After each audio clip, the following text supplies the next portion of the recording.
प्यारे सज्जनों, हमारे धार्मिक ग्रंथों वेद पुराणों के अनुसार मनुष्य की आत्मा की गति उसके किसी लोक में पहुंचने का वर्णन अलग अलग तरीके से मिलता है।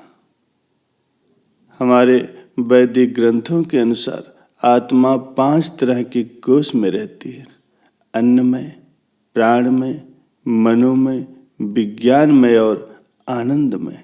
इन्हीं कोशों में रह करके आत्मा जब शरीर छोड़ती है तो मुख्य तौर पर उसकी 3 तरह की गतियां होती हैं। पहला है ऊर्ध्व गति।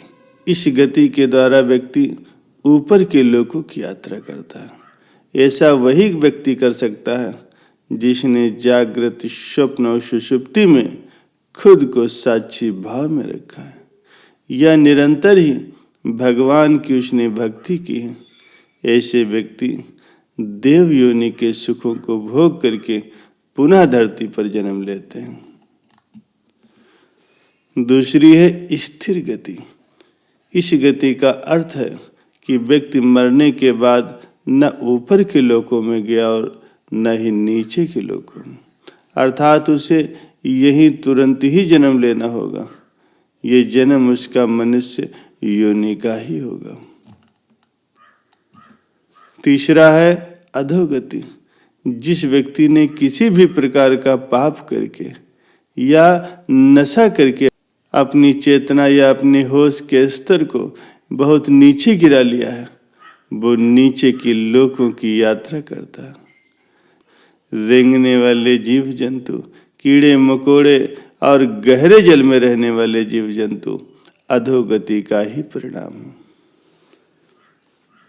प्यारे सज्जनों, वेद पुराणों के अनुसार जब भी कोई व्यक्ति मरता है या उसकी आत्मा शरीर को त्याग करके ऊपर की यात्रा आरंभ करती, इस दौरान उसे 3 प्रकार के मार्ग मिलते हैं। उस आत्मा को किस मार्ग पर चलाया जाएगा, ये केवल उसके कर्मों पर ही निर्भर करता है। ये 3 मार्ग हैं: अर्च मार्ग, धूम मार्ग और उत्पत्ति विनाश मार्ग। अर्च मार्ग ब्रह्मलोक और देवलोक की यात्रा के लिए होता है, वहीं धूम मार्ग पितृलोक की यात्रा पर ले जाता है और उत्पत्ति विनाश का मार्ग नरक की यात्रा के लिए होता है। हालांकि सभी मार्ग से गई आत्माओं को कुछ काल तक भिन्न भिन्न लोकों में रहने के बाद पुनः मृत्यु लोक में आना पड़ता है और अधिकतर आत्माओं को यहीं जन्म लेना होता है। प्यारे सज्जनों, यजुर्वेद में कहा गया है कि शरीर छोड़ने के पश्चात जिन्होंने तप और ध्यान किया है, प्रभु की भक्ति की है, वे प्रभु के लोक में चले जाते हैं। कुछ सत्कर्म करने वाले भक्तजन स्वर्ग चले जाते हैं। स्वर्ग अर्थात वो देवता बन जाते हैं। राक्षसी कर्म करने वाले कुछ प्रेत योनि में अनंत काल तक भटकते रहते हैं और कुछ पुनः धरती पर जन्म ले लेते हैं। जन्म लेने वालों में ये जरूरी नहीं है कि वो मनुष्य योनि में ही जन्म लें। प्यारे सज्जनों, गरुड़ पुराण के अनुसार आत्मा 17 दिन तक यात्रा करने के पश्चात 18वें दिन यमपुरी पहुंचती है।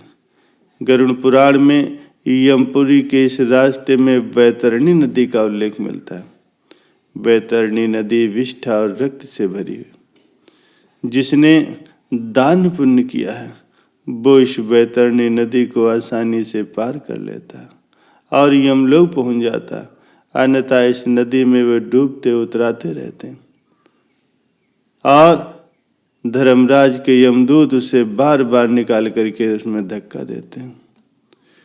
यमपुरी पहुंचने के बाद आत्मा पुष्पोदका नामक एक और नदी के पास पहुंच जाती है, जिसका जल स्वच्छ होता है और जिसमें कमल के फूल खिले रहते हैं। इसी नदी के किनारे छायादार बड़ का एक वृक्ष है, जहाँ आत्मा थोड़ी देर विश्राम करती। यहीं पर उसे उसके पुत्रों या परिजनों के द्वारा किए गए पिंडदान और तर्पण का भोजन मिलता है, जिससे उसमें पुनः शक्ति का संचार हो जाता है। प्यारे सज्जनों, पुराण में बताया गया है कि यमलोक के 4 द्वार हैं। 4 मुख्य द्वारों में से दक्षिण के द्वार से पापियों का प्रवेश होता है।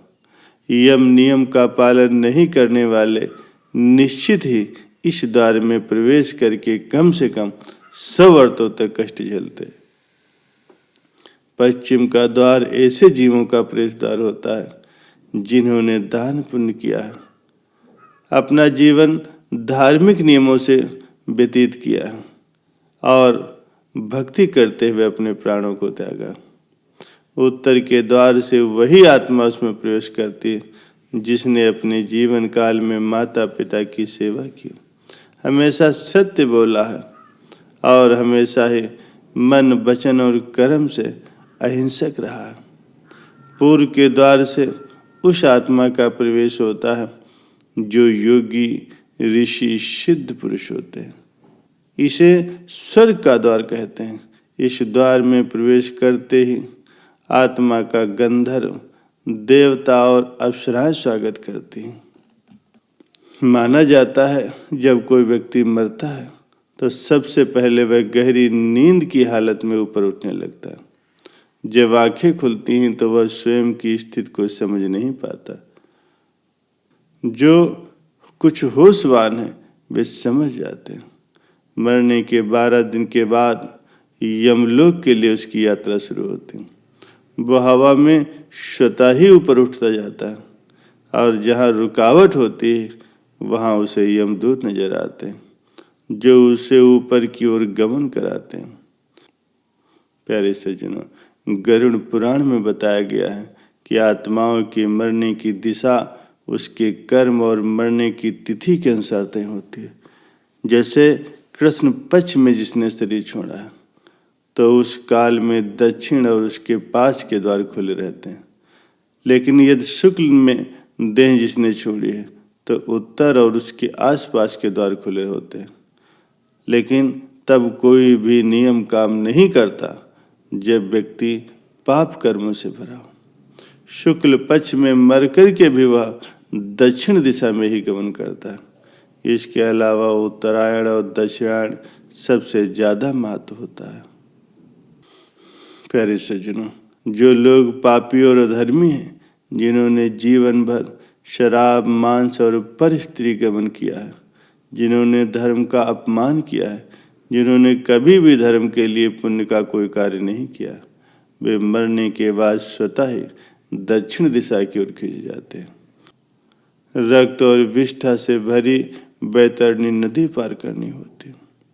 नदी पार करने के बाद दक्षिण द्वार से भीतर आने पर वे अत्यंत ही विस्तीर्ण शरीरों के समान कुटिल भ्रकुट भयंकर वेश में यमराज को देखते हैं।